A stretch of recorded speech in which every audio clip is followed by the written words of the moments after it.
Bob Bednar and WJCT Music Director David Lucken join us now for an extended interview celebrating the 20th anniversary of This Is Jazz as we discuss the music and the memories. Guys, good morning. Well, good morning to you, dear. Good morning. So, first of all, Bob, congratulations. I think not only are you the longest running show host at WJCT, I'm pretty sure you're the longest running show host anywhere in Jacksonville. So kudos to you. Oh, I think that's wonderful. I'm just so happy about the 20 years that I've had here at WJCT. I couldn't be happier. And there's so many reasons for that. At the top of the list is the fact that nobody at WJCT has come into my room and said, well, you got to do this. You can't do that. Whatever it is, I had a freebie, and you can't beat that. Yeah, you were never micromanaged in the way you put this program together. I think that's what's allowed it to flourish. And if you want to call and wish Bob congratulations on 20 years of This Is Jazz, give us a call at 549-2937. So when you retired down here to Florida in 1993, you got the idea to come and put a little jazz show together. How did it all begin? Well, actually, it came down in 1991. After I retired from the DuPont company after 28 years. And I had a lot of things that were involving with jazz with DuPont, believe it or not. But when I got here in 91, I started looking around and figuring what is happening jazz-wise in Jacksonville, because I didn't know from nothing.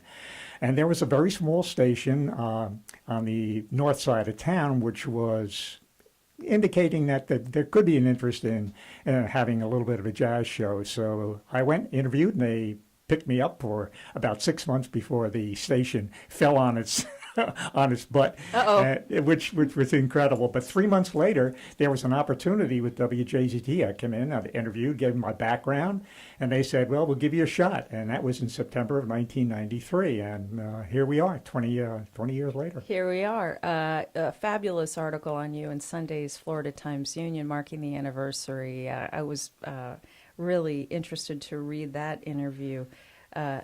You told the reporter a story about you, Charlie Parker, and Atlantic City. In 1952, your love of jazz goes back a long way. What happened with you and Charlie Parker? Well, my theme song has been for the best part of 20 years is Now's the Time, which is Charlie Parker's tune, which became a very big hit a few years later after he initiated it, called The Hucklebuck. And that was a big, big hit. And Charlie Parker, I probably have more stories on Charlie Parker than any that I can remember, and I've got a lot of stories, but the Atlantic City situation in the spring of 1992 was kind of incredible. I was working 1952, excuse me. I was working in a tiny little band. It was just an entertaining band, not exactly a jazz band. All the guys in the group loved jazz, but we were sort of in a formation of trying to figure out how to play a little bit better in a jazz mode. And there was a little place called, in the north section of Atlantic City, a little place called Weeks, which was a jazz hound kind of a place there where the great players from New York City only had an hour and 15 minutes that they could go from New York City to Atlantic City if they had a week off, and they would play jazz for for 5 or 6 nights in this particular area of Atlantic City. So we would finish playing at 1 o'clock at night, and then we would go over there because they were worked till 4 o'clock in the morning. It'd start at 11 o'clock and play till 4. And when we got over there to see Charlie Parker and his wonderful quartet, there was nobody in the group at all. This is 1952, wow. And Charlie Parker had nobody there. There was like 2 people in addition to our group that came in there. And on intermission, Charlie Parker came down and started talking to us, asking us who we were, what kind of band did we have. One thing led to another. And what happened essentially is Charlie Parker had no transportation to go from one place to another. And I said, listen, would you like me to be your chauffeur? And I was for his weekend. The whole weekend? For an entire weekend. Yeah, it was absolutely incredible. The highlight of it was on the last night, he looked at me after he had finished his his set. He said, hey, I've got an idea. Let's go to see Ezzard. And I looked at him and I shook my head and I said, Ezzard? Ezzard who? And he said, Ezzard Charles. I said, Ezzard Charles? He said, yeah, he's a great bass player. And he's, what he's doing, he's getting himself shaped up for a heavyweight championship with Jersey Joe Walcott. I think that was the most incredible thing. Can you imagine Charlie Parker on alto sax and this man, this great heavyweight playing bass, and myself playing drums with him? That would have been. It didn't happen because I had to get to Philadelphia the next morning at 8:00. But what an incredible situation that was with Charlie Parker, the greatest jazz innovative player in the history of the art form. Amazing. David Luckin, you can sit and listen to Bob talk all day about some of these great stories. Oh, I love these stories because they're all true and they are legendary. And to think that Bob would you had a 46 Chevy, you told me, for that ride? A 46 Chevy coupe. Yep. It's picking up Charlie Parker. I mean, these are just great stories. He said, what a great car. I mean, that was Charlie. I mean, he was, He was only a few years old, Bob. Amazing. Now, another story you told, you really started getting into jazz almost as a preteen. You started going to Greenwich Village clubs at the age of 13. That's just amazing. Why did jazz strike a chord with you at such a young age? Well, I always loved music. My mom was just she would sing and hum and just get me to be involved very much with the tunes that were created at that point when I was a youngster by the Gershwins and Jerome Kern and all the great people at that point.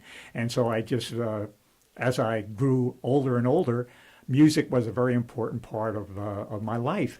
But then the key factor in terms of an influence was a cousin of mine who was 10 years older, who lived in Coney Island in New York City. And he had a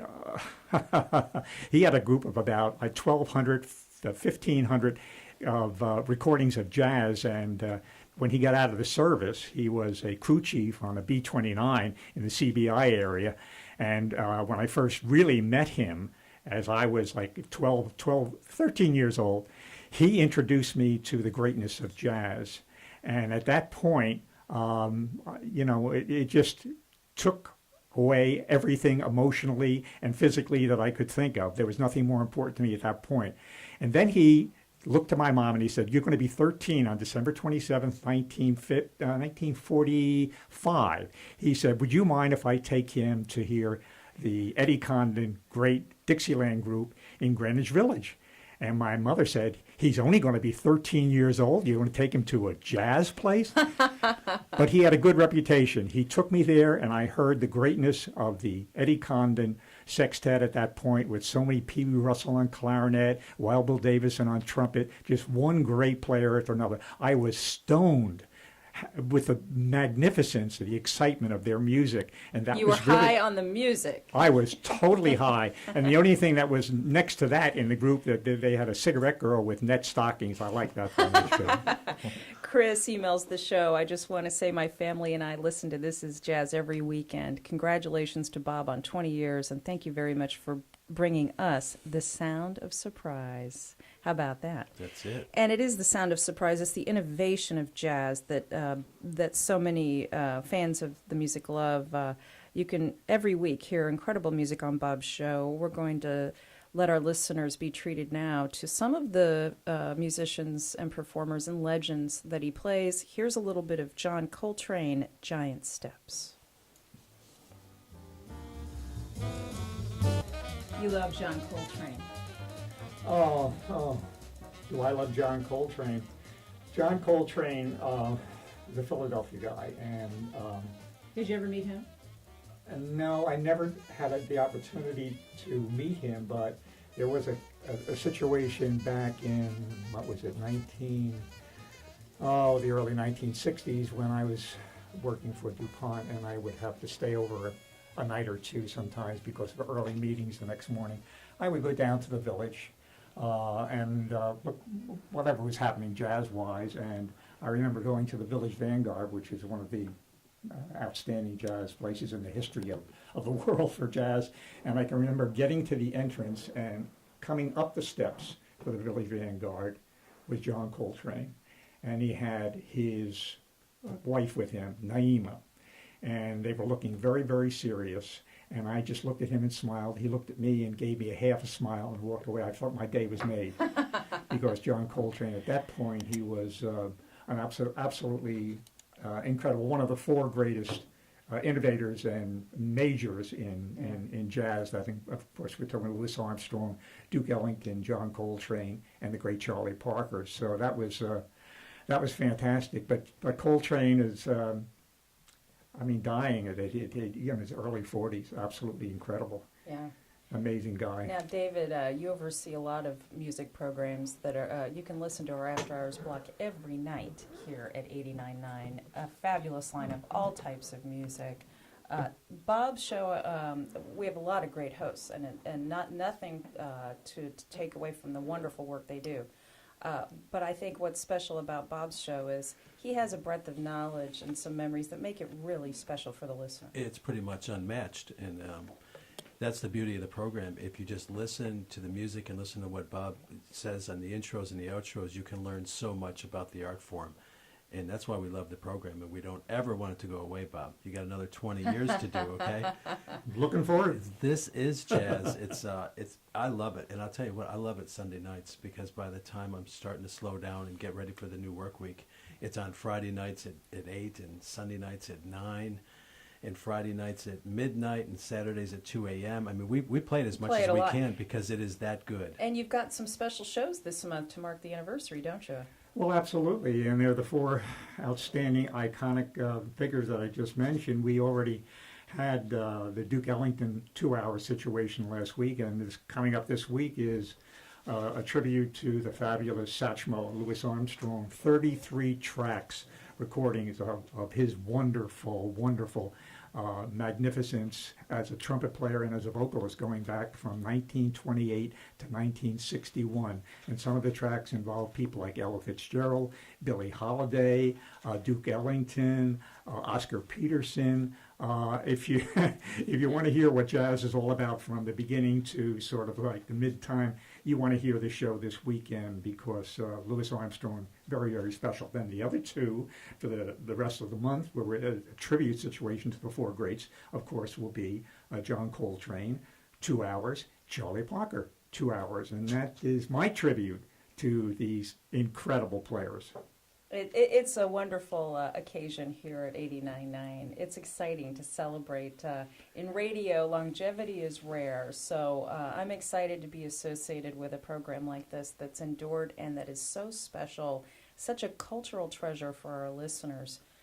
Bob, David, so great to have you on the program. Thank you so much. Well, thank you. It's my pleasure. And let me just remind people, it's not all about the classic jazz. Bob plays brand new jazz every week. I mean, we're playing the greats this month for a celebration. Good point. But you can hear the latest, greatest jazz every You play it Saturday all. night. Yeah. Yeah, absolutely. I don't want people to think that it's just it stops with John Coltrane in the mid 60s. No. What I'm doing is I'm illustrating what's happening today with the young creative players. Absolutely.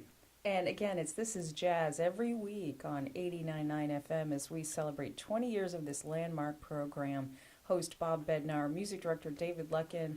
Kudos and thanks. Thanks for taking the time. And Thank you. We're going to listen to a little Louis Armstrong, West End Blues. The show continues in a moment.